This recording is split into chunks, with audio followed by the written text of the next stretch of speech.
Hai Sobat Bahan, selamat datang di channel hiburan Kamar Bahan. Admin akan membacakan kelanjutan sebuah cerita novel yang sangat seru, yang sangat menarik, yang sangat menghibur, yang sangat layak untuk diikuti dari awal hingga akhir. Sebuah cerita novel yang berjudul The Story of Ye Chen. Tetapi sebelum melanjutkan, yang pastikan kalian sudah subscribe channel ini dan aktifkan lonceng notifikasinya agar tidak ketinggalan jika admin upload video terbaru. Jika kalian menyukai cerita seperti ini, jangan lupa like, jika berkenan share juga ke teman-teman lainnya agar teman-teman lainnya juga mendapatkan informasi dan hiburan di channel ini. Baik, kita lanjutkan di part ke 502 bertepatan dengan bab ke 2424. Tidak, Du Haking berkata dengan serius, jika semuanya hanyalah kebetulan, maka kemungkinannya hanyalah sekali. Contohnya seperti bertemu dengan orang yang wajahnya mirip. Ini adalah hal yang normal. Aku juga terkadang bertemu dengan orang yang mirip dengan Paman Yi. Itu normal. Tapi ketika mengatakan ini, nada Du Haking menjadi sangat serius. Dia melanjutkan, namun aku bertemu dengan pemuda ini di kota Jinling. Pada saat itu Paman Yi dicelakai di kota Jinling, dan sangat kebetulan putranya juga menghilang di sini. Jadi ini adalah kebetulan yang kedua. Dan juga aku tidak hanya bertemu dengannya di kota Jinling saja, aku bertemu dengannya di depan pintu kediaman Paman Yi.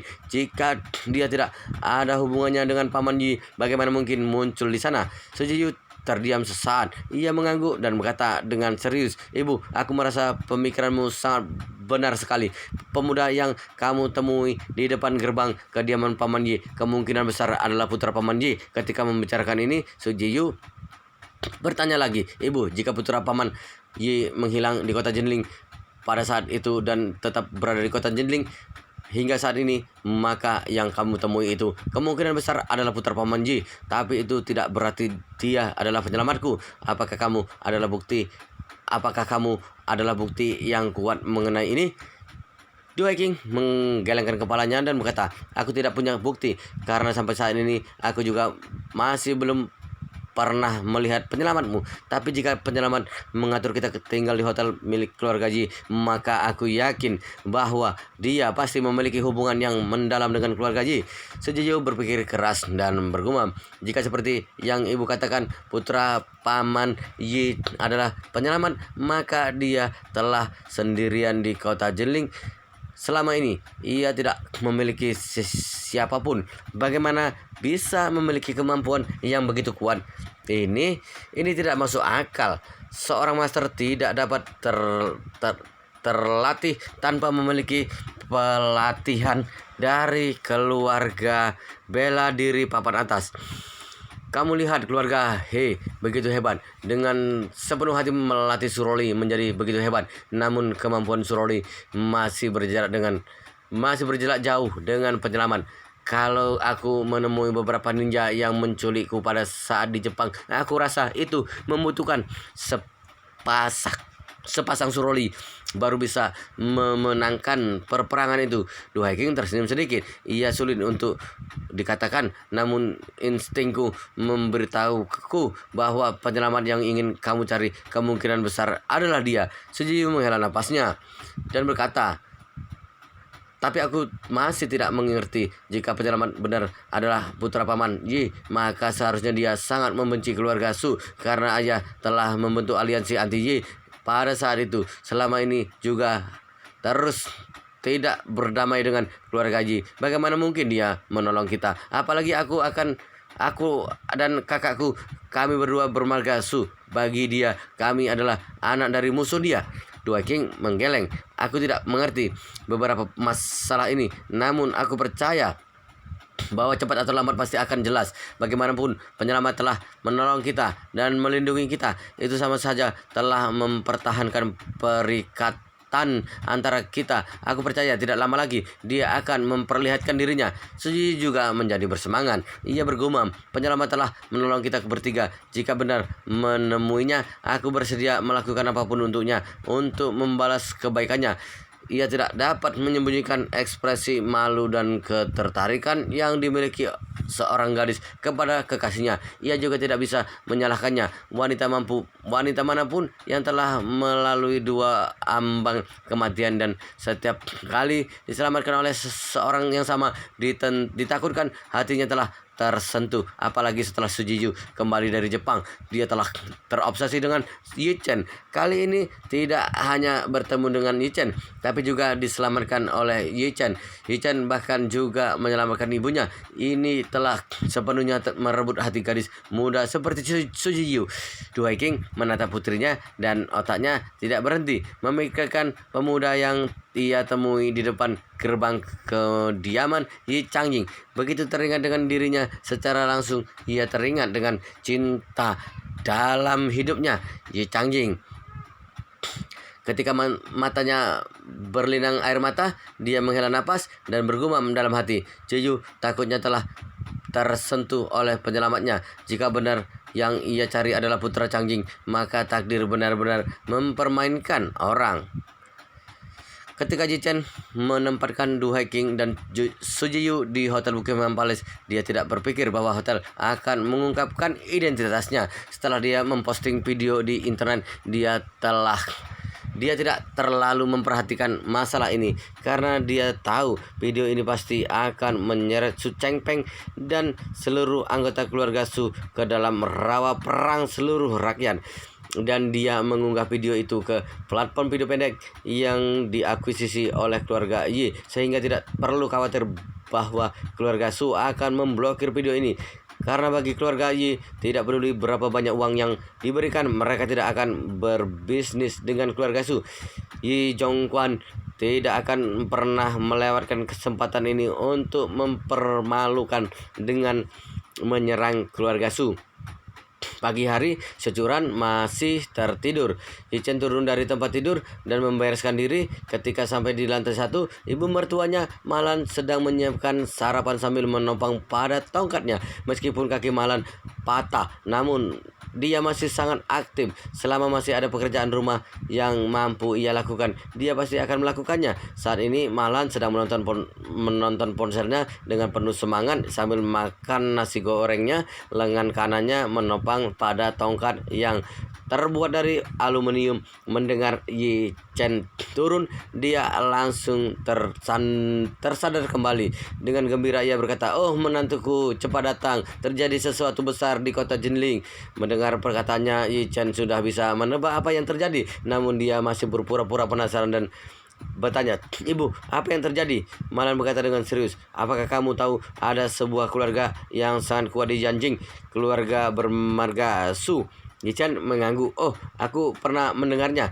Malan buru-buru berkata, "Tuan besar dari keluarga Su ini sangat brengsek. Dia menyewa orang untuk membunuh menantunya. Menurutmu tindakan pria itu tua adalah kura-kura sangat bajingan?"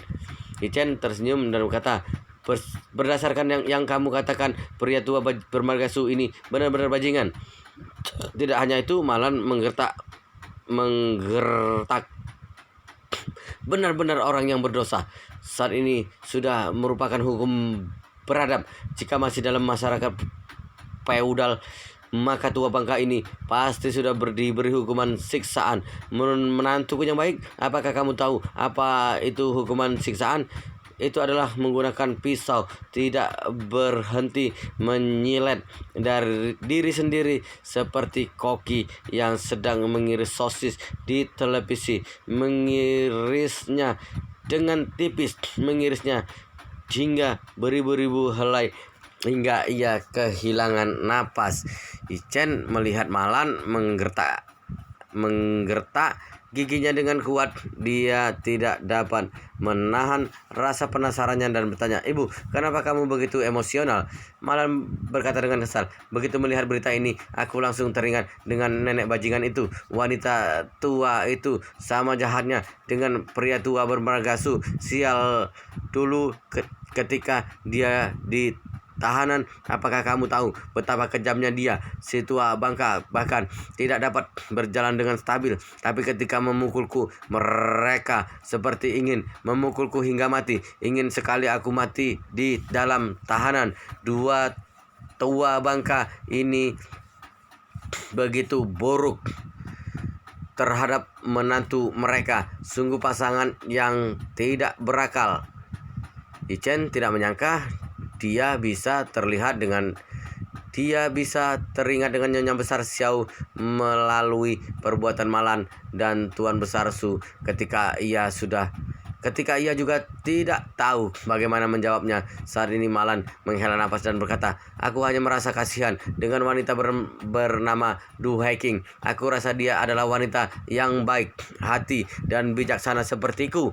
Hanya saja Tuhan tidak memiliki penglihatan wanita baik seperti kita tidak menemui mertua yang baik." Mendengar ini, Ichen merasa geli. Bagaimanapun Du Haiking adalah selebritas papan atas di ibu kota. Dari segi apapun dia jauh lebih baik dari Malan. Tapi Malan masih berani mengatakan dia sama seperti Du Haiking. Benar-benar tidak tahu malu. Namun Yichen juga malas untuk berargumen dengannya. Ia tersenyum dan berkata, "Ibu, kamu lanjutkan aktivitasmu. Aku ingin pergi ke halaman untuk mencari udara segar." Walaupun Malan masih sedikit marah, namun mendengar ini dia tersenyum dan berkata, "Menantuku yang baik, kamu harus pakai pakaian yang tebal. Udara di luar sangat dingin." Iya, Ichen keluar dari rumah dan menelepon Chen Jekai di halaman. Setelah panggilan tersambung, terdengar suara Chen Jekai. "Tuan muda," Ichen bertanya. "Tuan Chen, bagaimana situasimu di sana?" Chen Jekai buru-buru berkata, "Tuan muda, lantai eksekutif hotel masih dijaga dengan ketat. Selain pasukanku, bahkan pelayan dan pengawal juga tidak diizinkan mendekat." Mengenai Nona Du dan Nona Su, tadi ada pasukan yang melapor kepadaku mengatakan bahwa Nona Su ingin menemuimu. Ia sedang menanyakan identitasmu, namun pasukan tidak membocorkannya. Mereka menyuruhnya untuk tetap di kamar dengan baik. Tadi baru saja mengirimkan sarapan untuk mereka. Selain itu, aku mendapat kabar bahwa Su Chengpeng, si tua bangka itu, telah melarikan diri dari Yanjing dalam waktu semalam. Pesawat berangkat dari Yanjing dan terbang ke arah timur laut lepas, kemudian mengitari bagian laut selatan, lalu pergi jauh ke arah utara. Ketika sekitar pukul 6 dia mendarat di Suhang. Lintasan penerbangan pesawatnya membentuk sebuah kail ikan yang besar. Chen bertanya dengan penasaran, "Mengapa pergi ke Suhang? Masih perlu melewati lingkaran besar? Apa karena takut orang menemukan jejaknya?" "Benar." Chen Jekai tertawa. "Beberapa media tidak tahu keadaannya, hanya tahu bahwa pesawatnya lepas landas dari Yanjing dan terbang ke arah timur luar negeri. Semuanya mengira dia berlari ke Jepang." Chen tersenyum dan berkata, "Dia berlari ke Suhang seharusnya tidak hanya ingin menghindari pusat perhatian. Suhang begitu dekat dengan kota Jinling. Aku rasa dia masih merindukan kota Jinling." "Aku pikir juga begitu," Chen Jekai berkata dengan serius. "Keluarga Su memiliki sedikit pengaruh di Suhang. Tuan Besar Su mengarahkan urusan kota Jinling di sana juga, termasuk garis depan." Ichen segera memerintah, "Cepat panggil Wu Donghai ke kota Jinling. Jika tidak, Su Chengpeng akan langsung menghubunginya untuk memahami situasi begitu dia sudah stabil. Walaupun Wu Donghai sudah menyerah, namun dia telah rugi banyak di tanganku. Mungkin saja dia akan menggunakan kesempatan ini untuk berlindung pada keluarga Su untuk melawanku." Chen Jekai tiba-tiba menyadarinya dan berkata, "Oh ya, bagaimana bisa aku melupakan Wu Donghai? Berdasarkan sifat Su Chengpeng, si rubah tua, setelah tiba di Suhang, hal pertama yang akan dia lakukan adalah melihat jelas kondisi Suhang, kemudian baru melakukan langkah selanjutnya. Mungkin saja sudah menemui Wu Donghai siang tadi." Chen tersenyum dan berkata, "Seharusnya tidak begitu cepat. Su Chengpeng pasti sangat khawatir tadi malam. Dia mengambil lingkaran yang besar untuk perjalanan pesawat. Mungkin tidak beristirahat dengan baik. Pesawatnya baru saja mendarat 2 jam yang lalu. Dia buru-buru pergi ke tempat ia tinggal. Aku menebak dia mungkin memperbaiki tidurnya siang ini. Kemudian setelah bangun, dia pasti akan melihat kondisi di Suhang. Jadi kamu langsung menelepon Wudong Hai sekarang. Bilang saja aku mencarinya karena ada hal mendesak. Minta dia dan putra sulungnya Wuxin segera naik helikopter dan datang ke sini. Dengan begitu seharusnya masih sempat. Lagi pula perjalanan Su Cheng Peng ke Suhang sangatlah sederhana. Bahkan keluarga Wu juga tidak akan tahu informasi tentangnya sekarang. Chen Jekai buru-buru berkata, baik tuan muda, kalau begitu aku akan langsung menelepon Wudong Hai. Ketika Wudong Hai masih tertidur, dia dibangunkan oleh panggilan telepon dari Chen Jekai. Telepon Chen Jekai memberitahu Wudong Hai bahwa Yi Chen memintanya untuk segera membawa Wuxin ke kota Jinling dengan menggunakan helikopter. Wudong Hai tidak berani menunda, bangun dan dengan cepat membawa putranya langsung ke kota Jinling. Pada pukul 10 pagi, helikopter Wudong Hai mendekati hotel Chen Jekai secara perlahan. Ketika helikopter mendarat, Wudong Hai tidak memikirkan adegan dia dan anaknya dipukul keluar oleh Chen Jekai terakhir kali di sini. Hari itu adalah hari yang paling memalukan dalam hidup Wudong Hai. Tidak hanya Zhang Jizhou dan master hebat dari keluarga Wu, kalimat memalukan terukir di dahinya. Bahkan dirinya dan putranya juga dipukuli oleh Chen Jekai. Teringat dengan itu, Wudong Hai mengepalkan tangannya. Namun dia teringat dengan 8 Raja Surgawi di kaki gunung Zhangbai. Teringat dengan kematian tragis 8 Raja Surgawi. Dia merinding. Justru karena kematian 8 Raja Surgawi ini, dia menyadari sebuah fakta yang penting. Yi Chen memiliki kemampuan yang cukup untuk membunuhnya, bahkan seluruh keluarganya. 8 Raja Surgawi mempertaruhkan nyawanya dan melawan Yi Chen. Yi Chen membunuh mereka, tapi tidak menginginkan nyawanya sendiri. Ini sudah menjadi sebuah keberuntungan untuk dirinya. Selain itu, saat ini dia juga sudah tahu identitas asli Yi Chen. Jadi dia sedikit takut dengan Yi Chen. Saat ini Wuxin di sampingnya berkata dengan khawatir, ayah, menurutmu ada apa? Yi Chen mencari kita. Wudong Hai buru-buru memarahi, bajingan, apakah nama tuan muda Yi bisa sembarangan disebut olehmu?